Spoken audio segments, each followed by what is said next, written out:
Aujourd'hui, nous allons nous plonger dans de véritables histoires mystiques qui se sont déroulées dans les Carpates. Ces cas mystérieux ne sont pas des fictions ou des légendes effrayantes. Il s'agit d'événements réels, consignés dans les archives locales, les récits de témoins oculaires et les articles de journaux. Nous vous raconterons les disparitions mystérieuses de cueilleurs de champignons, de forestiers expérimentés et de touristes qui ont laissé des traces sur les sentiers, mais qui semblent s'être volatilisés. Ces cas ont tout en commun. Des étendues de forêts mystérieuses, des découvertes étranges qui apparaissent des années plus tard, et des légendes locales qui préservent la mémoire de ceux qui ont disparu dans les étendues sauvages des Carpates.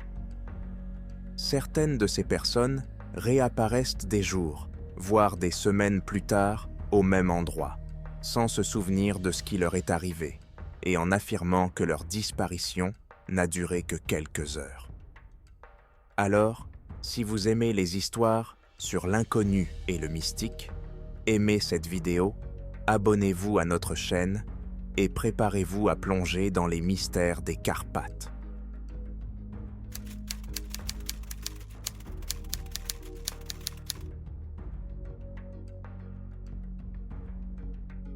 Au début du mois d'octobre 1972, alors que les brumes matinales descendaient sur les Carpates, Ivan Siniuk, un Hutsul de 68 ans et cueilleur de champignons expérimenté du village de Zembronia, se rendit dans la forêt. C'était son habitude. Il connaissait chaque recoin de la forêt voisine et pouvait trouver des champignons là où d'autres n'en avaient pas vu. Ce jour-là, il va aller un peu plus loin que d'habitude, car un voisin lui a dit qu'il y avait beaucoup de cèpes dans la région de Chorny.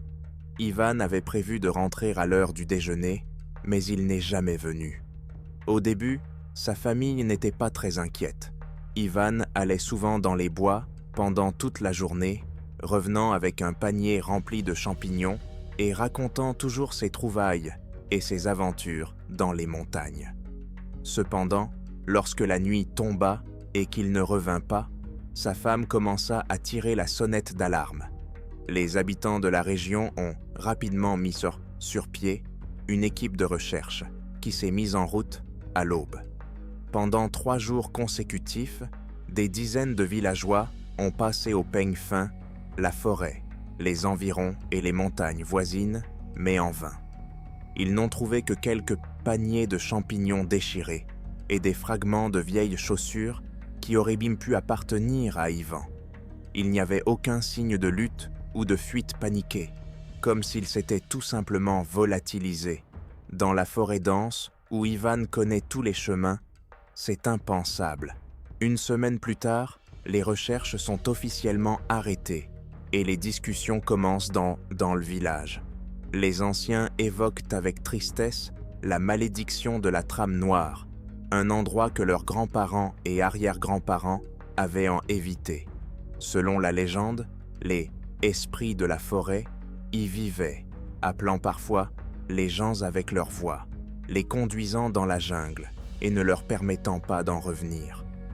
On disait que les disparus étaient voilés au-delà de la frontière, et même des décennies plus tard, lorsque quelqu'un osait pénétrer dans la parcelle, il entendait les échos des voix de ceux qui ne reviendraient jamais. L'un des forestiers locaux, Vasil Ryorousiak, qui a également participé aux recherches, a déclaré plus tard qu'en passant la forêt au peigne fin, il a vu Ivan parmi les arbres. Mais lorsqu'il s'est approché, l'homme a disparu et Vasil n'a entendu qu'un murmure, à peine audible, l'appelant par son nom. Ce murmure venait de partout, comme si les montagnes elles-mêmes respiraient une histoire ancienne, à l'abri des regards indiscrets. Plusieurs mois passèrent et, un soir d'hiver, la femme d'Ivan trouva une chose étrange sur le seuil de leur maison. Une vieille gourde en bois qu'il avait toujours emportée avec lui, mais qu'il avait laissée à la maison le jour de sa disparition. Elle était recouverte d'une fine couche de givre, et à côté se trouvait un panier de champignons. Incrédule, la femme a appelé ses voisins, mais personne n'a pu expliquer d'où venait la gourde, ni comment on pouvait trouver des champignons frais en plein hiver. Depuis lors, les habitants ont commencé à dire qu'Ivan se promène toujours dans les forêts de la région de Chorny, ramassant des champignons pour ceux qui sont restés au village. Les gens disent que si l'on va dans la forêt au coucher du soleil, on peut de voir son ombre parmi les arbres. Et, selon une vieille tradition Hutsul, chaque année, le jour de sa disparition, les villageois laissent une bougie près de la forêt et un morceau de pain pour que les esprits le laissent rentrer chez lui. Aujourd'hui, la forêt près de la piste noire semble tout aussi calme, mais plus personne ne s'en approche. Même ceux qui ne croyaient pas aux légendes auparavant ont commencé à penser qu'Ivan Signiuk était entré dans un monde sans retour, qu'il faisait partie des Carpates et qu'il vivait sa propre vie mystérieuse.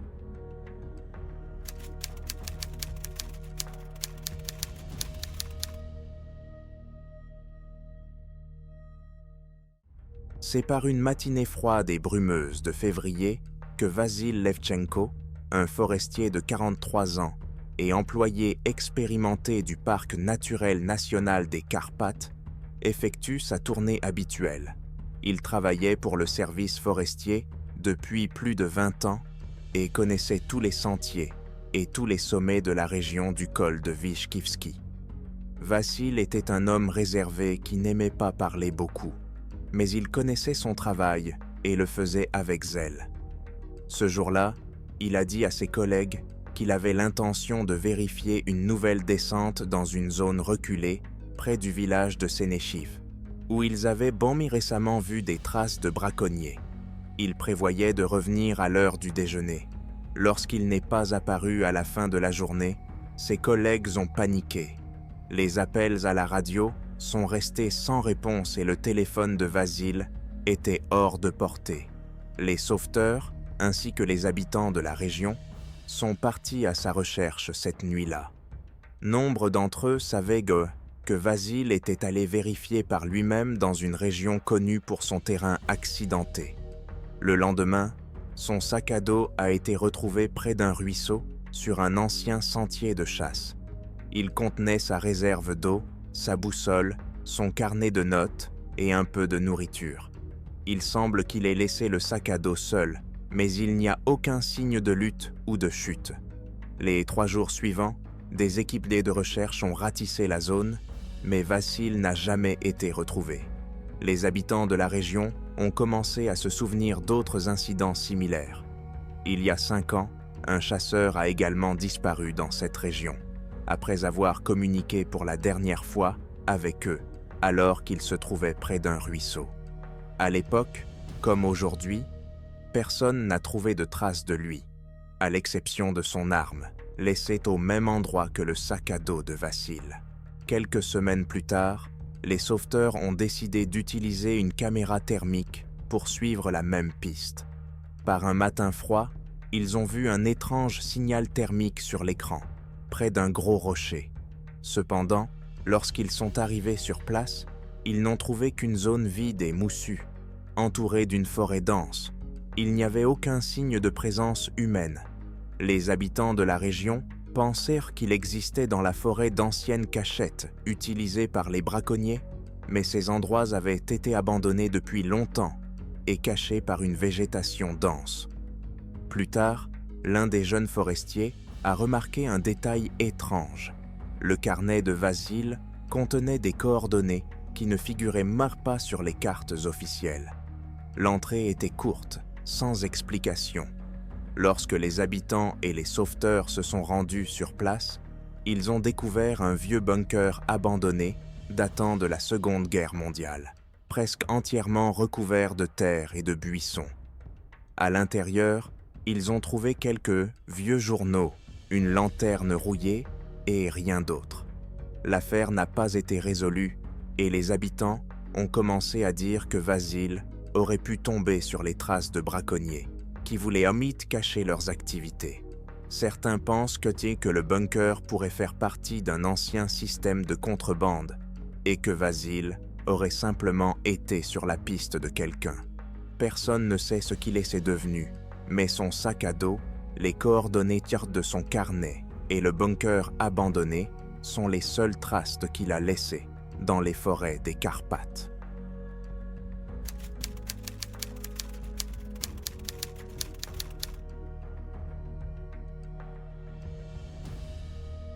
En septembre 2021, un groupe de 6 amis part en randonnée dans les Carpates. Leur itinéraire allait du célèbre village de Yassinia au mont Petros, en passant par la crête de Chornohora. Le groupe était composé de randonneurs expérimentés, chacun d'entre eux ayant une grande expérience de la montagne. Parmi eux se trouvait Oleksiy Borysenko, 27 ans, un voyageur ambitieux qui avait déjà conquis des sommets à plusieurs reprises.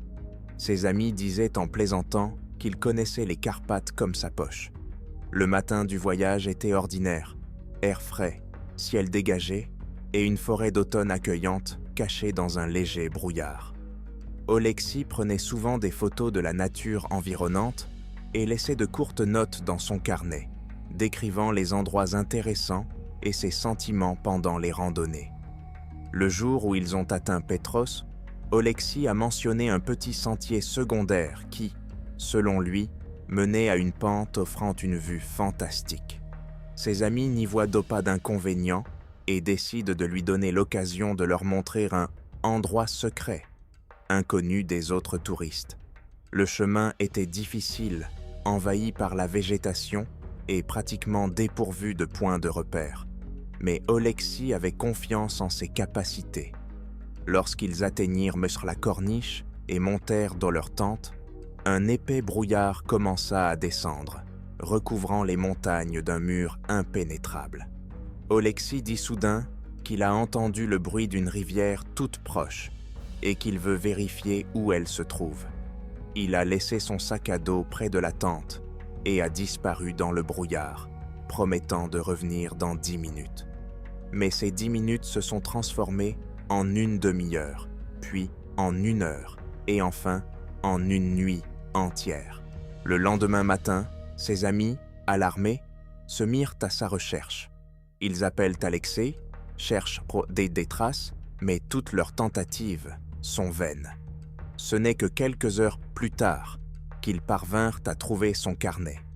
Les inscriptions y étaient étranges et désordonnées, des phrases chaotiques et des dessins représentant les contours de visages humains comme s'ils surgissaient du brouillard. Plus tard, ses amis lui ont dit que les dernières pages du carnet contenaient les mots « Ils sont proches »,« Entre les mondes » et « Ne les suivez pas ». L'opération de recherche a commencé immédiatement. Les sauveteurs locaux ont parcouru les montagnes, ratissant la zone à l'aide de drones et de chiens. Le deuxième jour des recherches, les chiens ont conduit le groupe à une vieille cachette de bûcheron abandonnée depuis longtemps. À l'entrée, ils ont trouvé la veste d'Oleksiy qui, à première vue, semblait neuve et propre, comme si elle venait d'être apportée. Cependant, les traces se sont détachées juste à côté de la cachette et, malgré de nombreux examens, aucun indice n'a été trouvé. Les recherches se sont poursuivies pendant plusieurs jours, sans résultat. Finalement, 1 semaine plus tard, l'opération a été annulée, laissant la disparition d'Oleksiy en suspens. L'histoire de la disparition d'Oleksiy s'était rapidement répandue dans les Carpates. Les légendes locales disent que les montagnes sont un endroit où la frontière entre les mondes s'amenuise parfois, et qu'à ces moments-là, le brouillard peut entraîner les gens dans une sorte de deuxième monde. Certains pensent que Oleksiy n'a pas disparu sans laisser de traces, mais qu'il s'est simplement retrouvé à la frontière entre 2 dimensions, où il restera à jamais. Après son retour, ses amis ont également parlé de sensations troublantes et de rêves dans lesquels ils voyaient Oleksiy debout dans le brouillard et leur faisant signe de le suivre. Aujourd'hui, chaque fois que les Carpates sont recouvertes d'un épais brouillard, les habitants chuchotent à voix basse N'entrez pas dans le brouillard, car il peut vous conduire à ceux qui sont déjà perdus.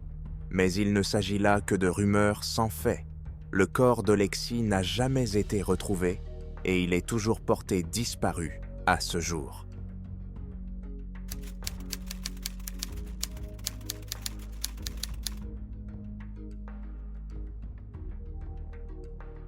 En août 2023, un groupe de 5 touristes part en randonnée dans les Carpates, avec l'intention de conquérir le sommet du mont Pip Ivan. Parmi eux se trouvait Andriy Kovalenko, 32 ans, un voyageur expérimenté, originaire de Kiev. Le groupe a soigneusement préparé son voyage, vérifié son équipement et les conditions météorologiques. Les premiers jours de la randonnée se sont déroulés sans encombre. Les touristes ont apprécié le paysage et l'air pur des montagnes. Le 3e jour, alors qu'ils traversaient une forêt dense, Andriy leur a proposé de prendre un raccourci en empruntant un sentier moins connu qu'il avait indiqué sur la carte. Le groupe a accepté, se fiant à son expérience. Le sentier s'avère plus difficile que prévu. Il est étroit, envahi par la végétation et presque impraticable par endroits. Après plusieurs heures de marche, les touristes décident au moins de faire une pause. Andriy, désireux d'explorer la région, est parti en promettant de revenir dans 15 minutes. Une demi-heure plus tard, il n'est toujours pas revenu. Ses amis, inquiets, ont commencé à appeler Andriy, mais sans réponse. Ils décident alors de se séparer en 2 groupes pour partir à sa recherche, en se donnant rendez-vous dans 1 heure au camping. Les recherches n'aboutissent pas. Andriy est introuvable et aucune trace de sa présence n'a été trouvée. Le lendemain matin, après une nuit blanche, les touristes décident de reprendre la route principale et de signaler la disparition d'Andriy aux sauveteurs. Ils atteignent le village le plus proche et contactent les autorités locales. L'opération de sauvetage a commencé immédiatement. Au cours des jours suivants, des dizaines de sauveteurs, de bénévoles et de résidents locaux ont fouillé la forêt à l'aide de chiens et de drones. Les recherches ont été compliquées par une végétation dense et un terrain difficile. Le 5e jour, les sauveteurs ont trouvé le sac à dos d'Andriy près d'un petit ruisseau. Il contenait toutes ses affaires, y compris son téléphone dont la batterie était déchargée. Cette découverte a donné de l'espoir, mais les recherches ultérieures n'ont donné aucun résultat. 2 semaines de plus tard, les opérations de recherche actives ont été suspendues, bien que les résidents locaux y aient continué à inspecter périodiquement la zone. La disparition d'Andriy Kovalenko a laissé de nombreuses questions sans réponse. Les amis et la famille ne comprenaient pas comment un touriste expérimenté pouvait disparaître sans laisser de traces dans une région familière. Certains ont supposé qu'il avait pu être blessé et incapable de revenir, tandis que d'autres ont évoqué la possibilité d'une rencontre avec des animaux sauvages. Cependant, aucune de ces versions n'a été confirmée.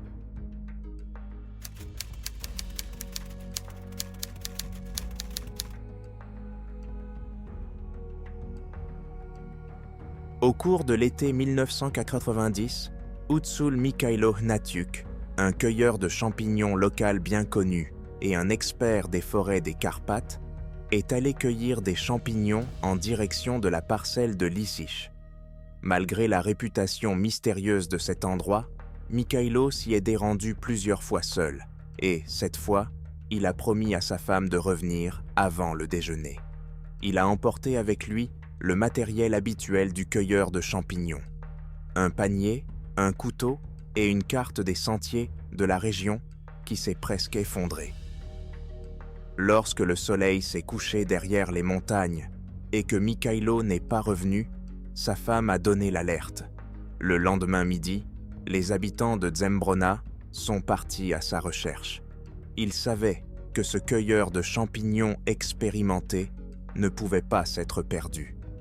Ils ont parcouru les endroits habituels, grimpé les pentes, mais aucun signe de Mikhailo. Au 3e jour des recherches, l'un des forestiers qui s'était joint à l'opération est tombé sur un endroit étrange. une vieille prairie avec des arbres tordus comme s'ils étaient malades, qui se dressaient en forme de grand cercle. Au centre du cercle se trouvait une vieille pierre fissurée sur laquelle étaient bien gravés des symboles que personne ne pouvait reconnaître. Les habitants de la région appelaient ces endroits des zones de pouvoir où ils préféraient ne pas se rendre inutilement. Le lendemain soir, les deux sauveteurs passent la nuit à l'entrée du sentier de l'Isish, où ils voient souvent Mikhailo lors de ses randonnées. Au milieu de la nuit, alors que le brouillard commençait à s'abattre sur la forêt, ils aperçurent au loin, entre les arbres, une faible lumière bleue. Elle ne bougeait pas, mais on aurait dit qu'elle pulsait, sentant leur présence. Ils se dirigèrent vers la lumière, mais à mesure qu'ils s'approchaient, elle s'enfonçait dans la forêt. Ils eurent l'impression que quelqu'un jouait avec eux, les attirant plus profondément dans la forêt. Au bout de quelques minutes, ils se rendirent compte qu'ils s'étaient égarés et qu'ils se trouvaient dans une partie de la forêt qu'ils ne connaissaient pas du tout. Au 6e jour des recherches, alors que les sauveteurs étaient à bout de force et commençaient à perdre espoir, un événement inexplicable s'est produit. Un groupe d'habitants qui ratissaient les pentes près de la parcelle de l'Isish est soudain tombé sur Mikhailo. Il était tranquillement en train de cueillir des champignons, penché sur les racines d'un vieux chêne, et ne savait même pas que les recherches se poursuivaient autour de lui, et qu'elles avaient déjà couvert tous les villages environnants. « Mikhailo, mon Dieu, où étais-tu? Cela fait 5 jours que nous te cherchons !» s'écrie l'un des sauveteurs, qui n'en croit pas ses yeux. Mikhail se lève et les regarde avec surprise, comme s'il venait de surgir d'un autre monde. Il avait une expression de confusion sur le visage. « Le 5e jour? Qu'est-ce que vous racontez? Je suis venu ici le matin, comme d'habitude. Je ramassais des champignons et vous voilà tous là, » répondit-il, comme si rien d'anormal ne s'était produit. Les sauveteurs sont abasourdis. Mikhailo avait l'air tout à fait calme et ne se doutait pas que des dizaines de personnes le cherchaient depuis des jours. Il leur a assuré qu'il n'était pas resté longtemps à cueillir des champignons, affirmant même qu'il était parti de chez lui il y a quelques heures à peine. Pendant ce temps, les sauveteurs constatant que les vêtements de Mikhailo sont dans le même état que le jour de sa disparition, sans aucune trace de saleté ou d'usure, comme on peut s'y attendre pour quelqu'un qui a passé 5 jours dans la forêt. Le panier était rempli de champignons frais, fraîchement cueillis, humides de la rosée du matin, comme s'il venait de commencer la cueillette. En discutant avec lui, les sauveteurs ont remarqué un calme étrange dans son comportement, comme si c'était un jour comme les autres pour lui. Mikhailo ne comprenait pas pourquoi il lui posait des questions sur le Tractus, où il avait été, et pourquoi, comme l'ont dit les sauveteurs, ils avaient bien vu une lumière étrange dans la forêt cette nuit-là. Il était certain d'avoir quitté le village quelques heures auparavant. Les sauveteurs sont perplexes. Mikhailo semblait avoir émergé du cœur de la forêt, apparaissait comme un fantôme et semblait avoir arrêté le temps au moment où il s'était enfoncé dans la forêt. Après le retour inattendu de Mikhailo Hnatyuk, les journaux locaux ont publié des titres tels que « Le cueilleur de champignons est-il revenu de l'autre monde ?» et « La forêt des Carpates, mythe ou réalité ?» Les journalistes ont activement discuté de la disparition mystérieuse du cueilleur de champignons qui, selon les sauveteurs, s'est comporté comme s'il n'avait pas été recherché pendant 5 jours. Les récits de sa rencontre avec l'équipe de recherche aux abords de la zone de l'Isish semblaient si étranges qu'il s'agissait d'une œuvre de fantaisie ou d'une légende urbaine. Le journal local Hutsulski Visti a publié le témoignage des sauveteurs qui affirment avoir trouvé Mikhailo en parfait état, sans aucun signe de fatigue ni même de petites égratignures typiques d'un long séjour en forêt. Avec des champignons frais dans son panier et sans savoir pourquoi on le cherchait, Mikhailo est resté un mystère qui a fasciné non seulement ses concitoyens, mais aussi ceux des villages voisins. Cependant, la plupart des gens ne croyaient même pas à cette histoire. Les lecteurs des journaux et les auditeurs de la radio locale y voient une histoire sensationnelle, inventée pour attirer l'attention. Beaucoup ont supposé que Mikhailo s'était simplement perdu et qu'il avait fini par retrouver son chemin, mais qu'il avait nié avoir eu peur pour ne pas se mettre dans l'embarras devant la communauté. D'autres pensent que cette histoire a été inventée par des journalistes pour susciter une ambiance mystique autour du Tractus de Lysiche. C'est tout pour l'instant. Merci d'être resté avec nous jusqu'à la fin. N'oubliez pas de nous aimer, de laisser vos commentaires et de partager vos propres histoires et opinions. Prenez soin de vous et n'oubliez pas que la nature peut parfois cacher des secrets que nous ne soupçonnons même pas.